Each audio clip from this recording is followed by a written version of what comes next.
I hope you can hear me clearly.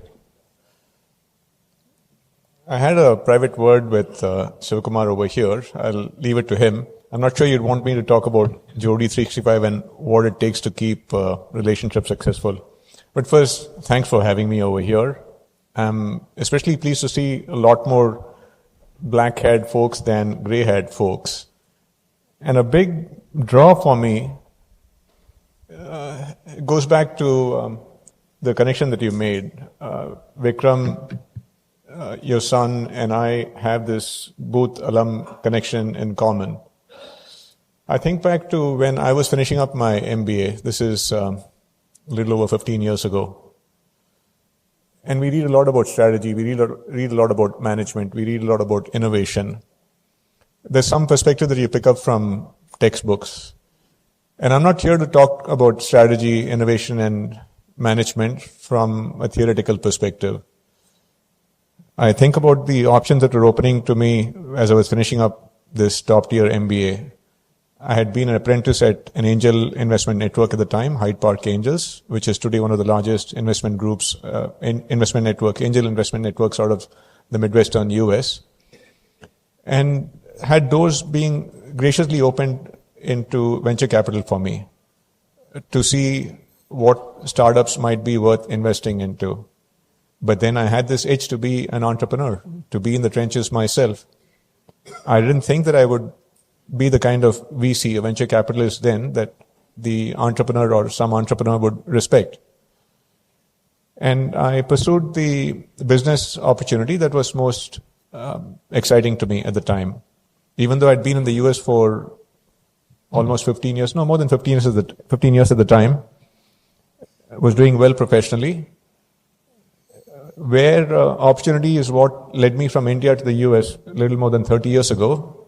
The same pursuit of opportunity brought me back to India a little over 15 years ago to do what I'm still doing, running a differentiated matchmaking platform and service, Jodi 365.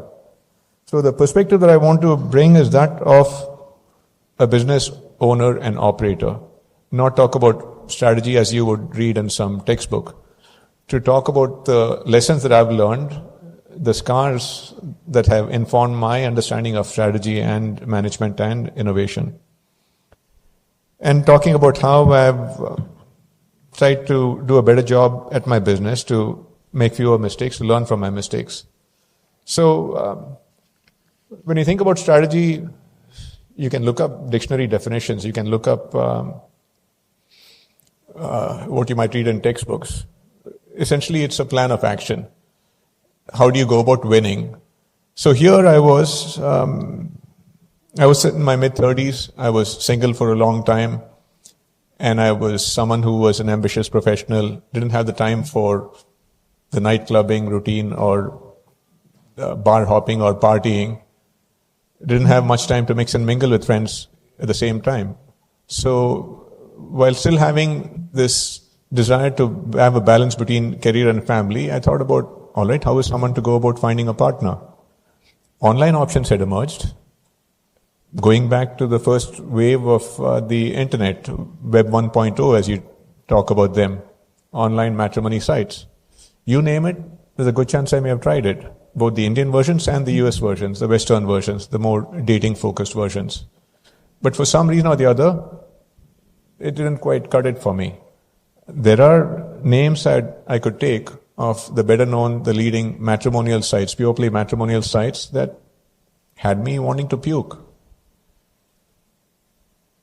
And what I did then was what most consumers would do, which is to take a step back and think that, okay, this platform isn't working for me. Let me try something else, or let me lick my wounds and then go back and look at some other way to find a partner.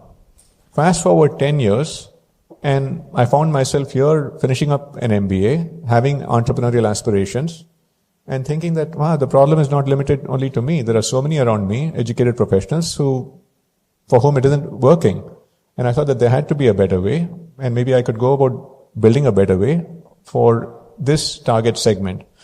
So when you think about a new business, you think about, all right, here is an opportunity, but then a mistake that many people make when they think about starting a new business is, oh, okay, This is a huge market. There's so much of a country that's going online. And keep in mind, in 2009, when you think about matchmaking, India's internet penetration may have been in the high single digits, 7%, maybe 9% max. This is before 2016 and the Reliance Jio revolution of enabling hundreds of millions of Indians to come online through mobile data. Still in the tiny single-digit percentage internet penetration. So you think about, okay, a decade from now, there are so many people going to go online. But then instead of talking about, I'm going to capture, say, a certain chunk of the market, you try to be everything for everybody, you'll end up being nothing for nobody. So it made sense for me to think about what my beachhead would be. What's a niche that makes sense for me to go after? That's part of strategy. Having a clearly differentiated idea and saying that this is how I'm going to win. This is what I want to do. So strategy is how are you going to win? What do you want to win at? Now, in matchmaking, you have so much differentiation. You have hundreds of religion-based, language-based, community-based platforms catering to these different communities. The niche that I chose was educated professionals like myself. So if you look at the logo of my business, Jodi 365, how about this? Let's have a limit. Maybe I'll not take my brand name more than 10 times, only 10 brand promotions. Is that a deal? Yeah, but it's my story. I own my story, so I'm going to weave my experiences into my story over here. So if you look at the logo, you'll find that it says for quality singles. So that was my beachhead. I'm going to go after this segment that I think is underserved. Because there was a time when I even got a deal going with the IIT Madras Alumni Association saying that here we are alumni, 30,000, 35,000 alumni, many of whom graduated in the 70s, who have sons and daughters of marriageable age today. And we have more recent alumni who are well settled in their professional careers and who might think that it's time to find a life partner also.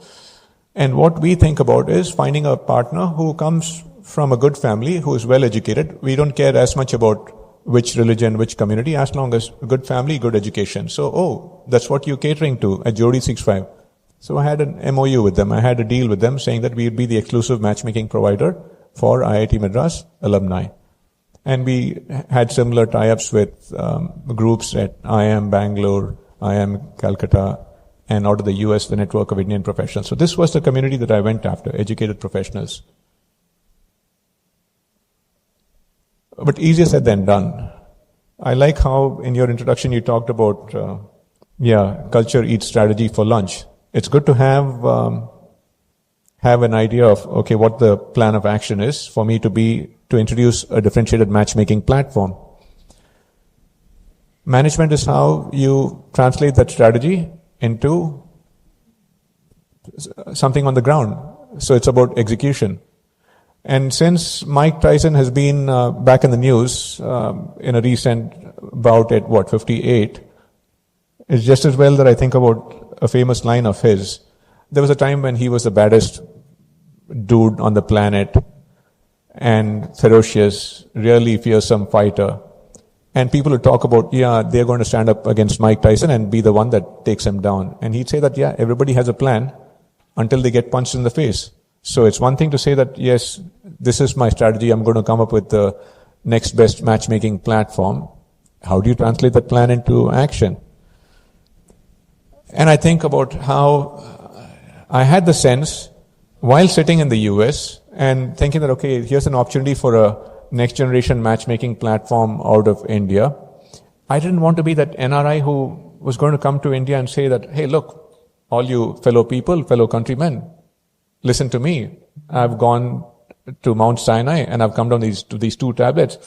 I had the humility to think about first returning to India, taking a pulse check, and figuring out whether this would make sense for a changing India, whether my hunch was right, that there was the need, an unmet need, an underserved need for this kind of a service.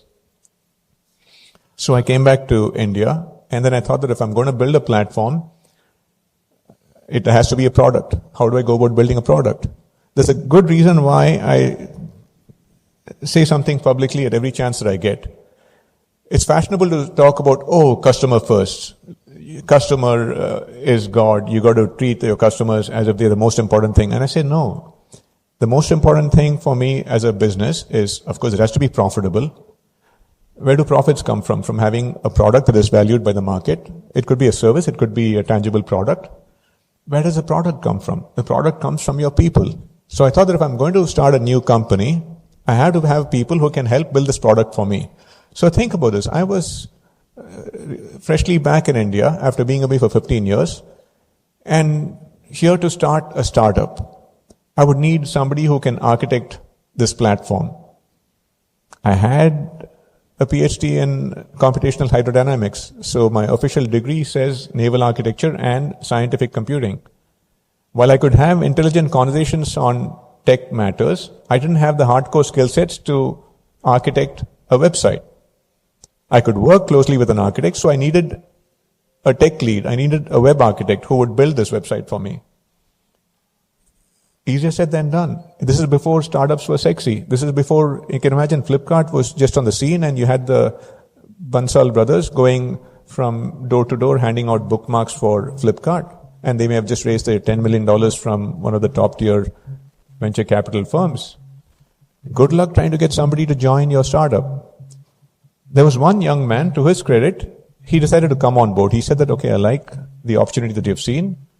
And he had shown the risk tolerance to join a web services company where he was still working for the previous 7 years as employee number 13, if I remember correctly.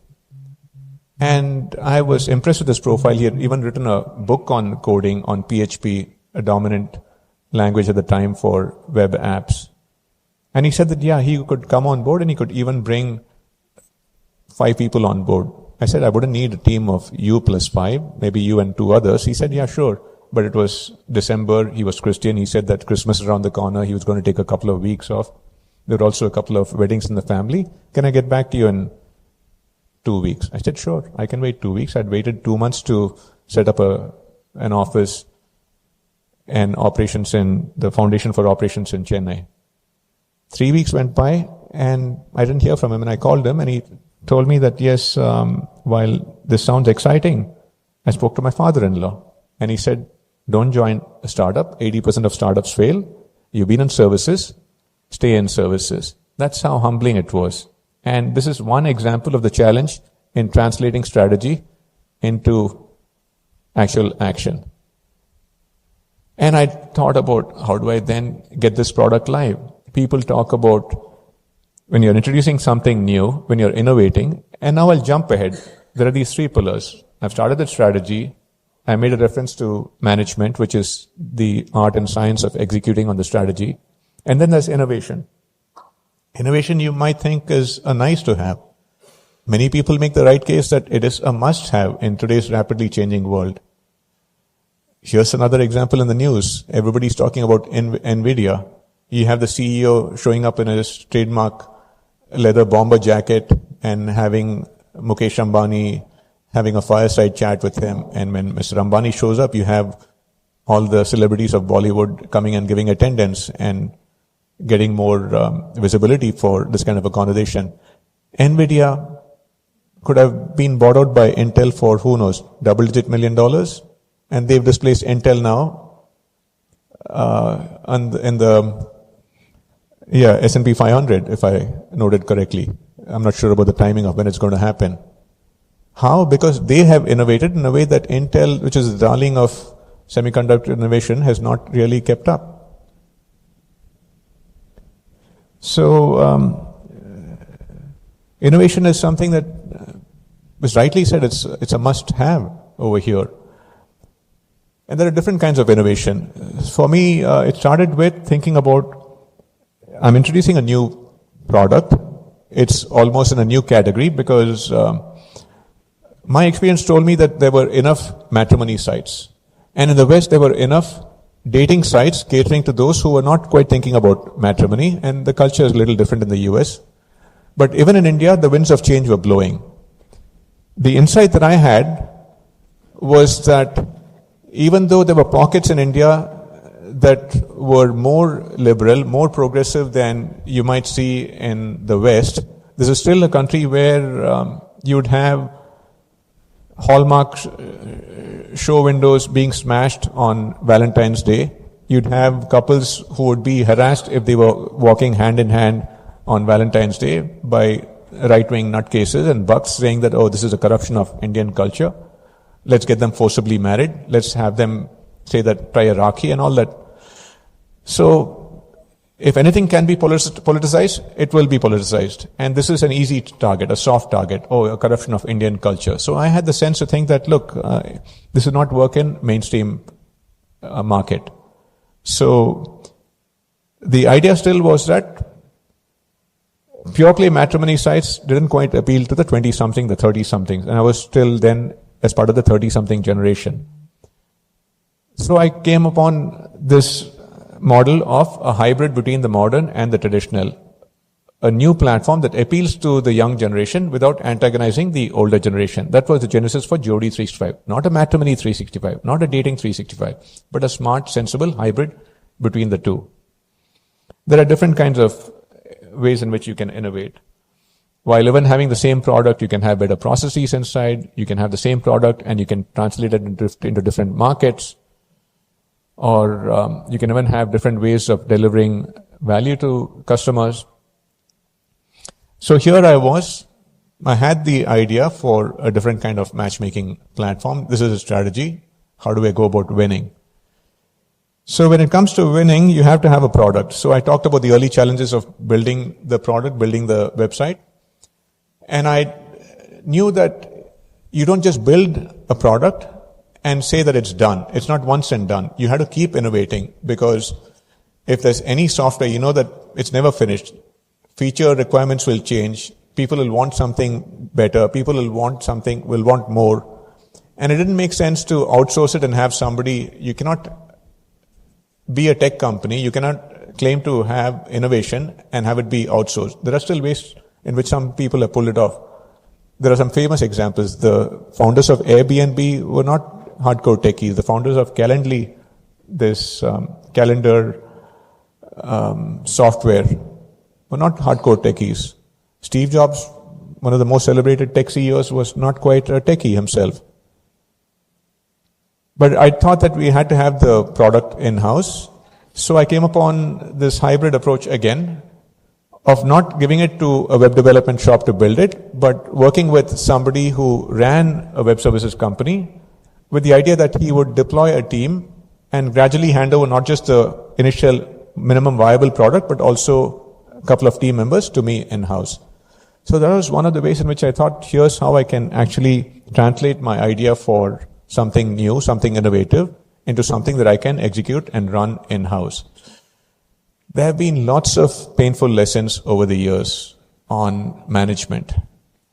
And I found myself thinking about how much I was operating in just management mode instead of thinking about how rapidly the winds of change were blowing, even in the tech space.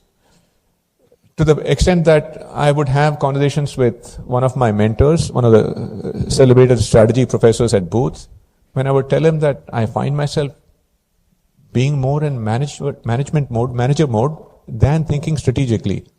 And I appreciated what he said, which is why there is work for people like him, experts at strategy. That's why there's place for someone like a Boston Consulting Group, because people get caught up, management teams get caught up in management.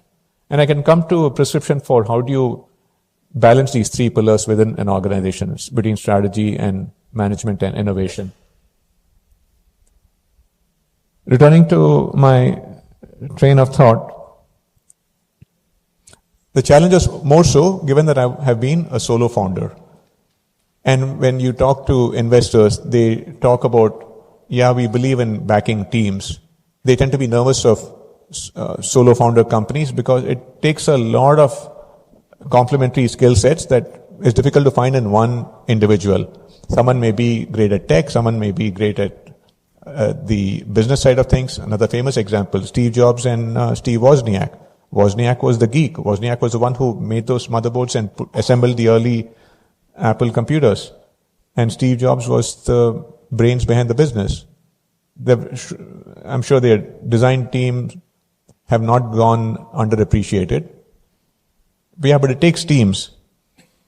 And here I'm grateful that, yes, I managed to build a strong tech team in-house. But then I found myself not quite keeping up with things on a strategic front, not innovating enough. So we were slow to go mobile. And I'm talking about having founded this business in 2009 when you didn't have smartphones. Forget having apps. People were not even accustomed to browsing websites on the mobile web. So it took some catching up to think that, yes, we need to have our web app also that was responsive enough and could be easily accessed on these smartphones. And then apps came on the scene. And again, I'm not ashamed to say that as a team, we were slow in recognizing that, yes, there's going to be the shift towards apps. We need to have an app. And even when it came to apps, it takes entirely new kind of skill sets. And those skill sets were not quite available in the marketplace. So there were these shortcuts. You could, instead of having native apps, you could build hybrid apps, but those tended to be clunky. You ask me for my scars, I can tell you about all the scars and all the bruises and all the lessons learned. I hope I'm giving you a glimpse of how it's one thing to read about, oh yeah, strategy, and look at this company. You have these case studies in business school textbooks. Consulting firms like to talk about, oh great, we can come and advise you on strategy. It's hard to pull off while running a business.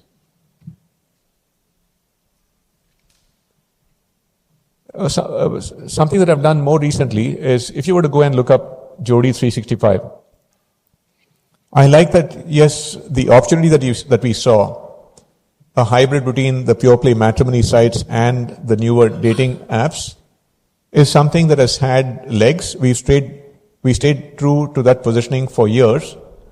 But then here, I give credit for one of these dating apps that came out of nowhere a few years after I began Jodi 365, and their innovation was phenomenal.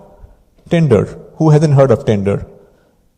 And for all the married people among you, please stay away from Tinder. Yeah? It's for good reason. It's not quite a dating app. It's a hookup app. Because it's like easy come. Yeah.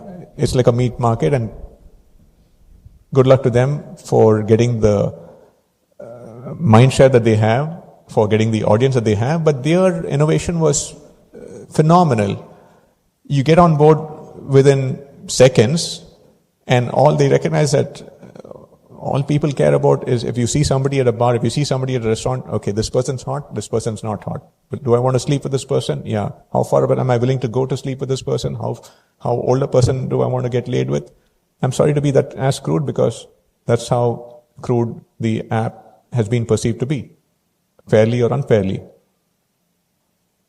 But their innovation was the swipe right, swipe left concept on these smartphones, on these new devices that everybody was accessing apps on. Credit to them for the innovation, and there have been enough. And I think back to how the year before Tinder, I had one of the top tier VCs, globally renowned venture capital firms, to their credit, that recognized that the matrimony space in India was ripe for disruption. And they said that they'd been looking closely at alternatives to pure play matrimonial sites.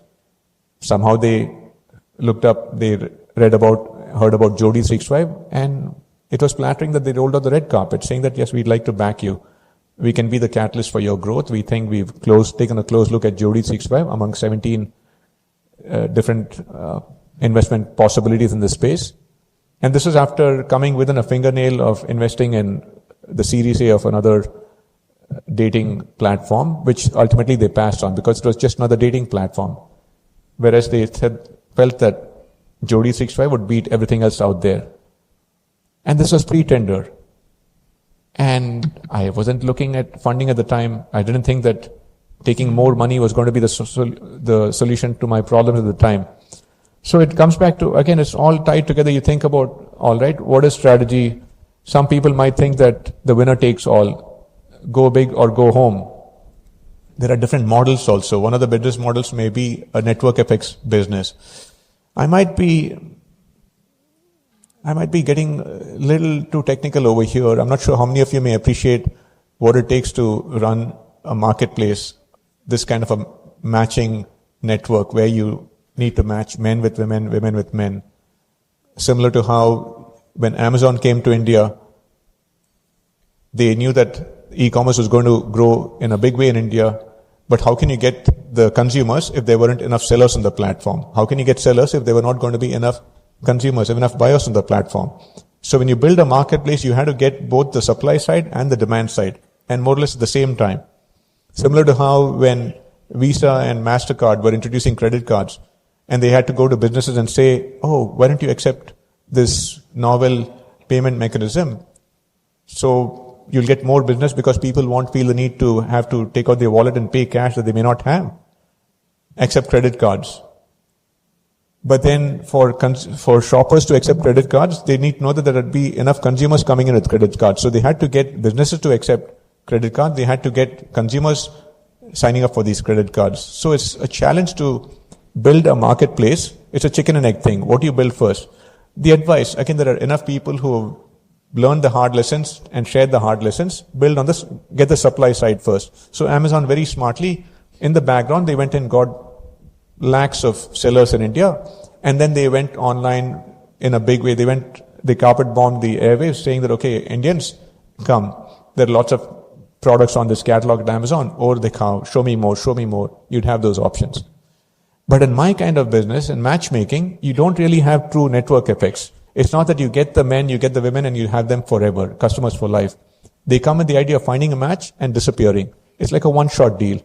The better you are at finding a match for someone, the sooner you lose them. They don't need you anymore. Thank you, good luck, goodbye, I may not have to see you again. So you don't quite really have entrenched network effects in this kind of business.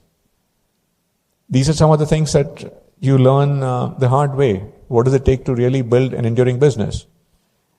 So, I may have lost my train of thought, but I'll touch upon something related. You got to keep innovating, thinking about how with all these apps that have come on the scene, there's now swiping fatigue. How do you deal with that? The problems that are there with online matchmaking are still there. I see the occasional young face, young head nodding. I will not make eye contact so that you don't have to feel bad about, oh yeah, tell me about it. Having to suffer with not knowing half the profiles are fake, half the profiles may be genuine. It's like the classic advertising problem. You know that half your advertising dollars are being wasted. You're not sure which half. You're not sure which is a genuine profile, which is a fake profile. And even if a profile is genuine, you're not sure whether they're being managed by a mommy and daddy, whereas a son or daughter is living their best life somewhere else and not quite ready to talk business. So this has led to a more recent pivot with my business of a purely personalized service, catering to those who are really serious, who have deep pockets to pay for these premium personalized services, while having a lighter version of Jodi 365, which we've just rolled out for the masses. One could talk for a couple of hours. This is the kind of topic that I think would be more suited for a workshop where you talk about, okay, these are the challenges that lead to strategy-related challenges in my business. And I appreciate that there's also a lot of gray hair in the audience over here because, look, all of you have your struggles, your challenges in your businesses, how you've been dealing with them. I've given some of you over here some perspectives into the challenges relating to strategy and management and innovation in my kind of business. A lot different from what you read in textbooks where it's all, oh yeah, after the fact. So easy, so straightforward. How do you pull all of these together? And I can tell you, I come here talking not as someone who's figured it out. You learn by doing. And I also, again, have enough sense to realize that I'm still dealing with a business that has maybe P&L impact of a few crores a year. I'm not running a 50 crore business. I'm not running a 500 crore business. So the scale at which I'm dealing with these challenges relating to management and innovation and strategy are a lot different from somebody having 200 people on board. I've got 20 people, less than 20 people on board. we are a nimble organization. What I've encouraged my teammates to do, and this is getting into the interplay between strategy and management, to some extent innovation, is to keep your eyes and ears on the ground, be listening to the consumers, paying attention to trends. I'm not ashamed to admit again, I was caught sleeping, being so focused on building a better first version, a second version, that, oh, wait, we still are a desktop web app, not responsive for the mobile web. We don't have a mobile app. Okay, then we have a hybrid app, but we don't have a native app.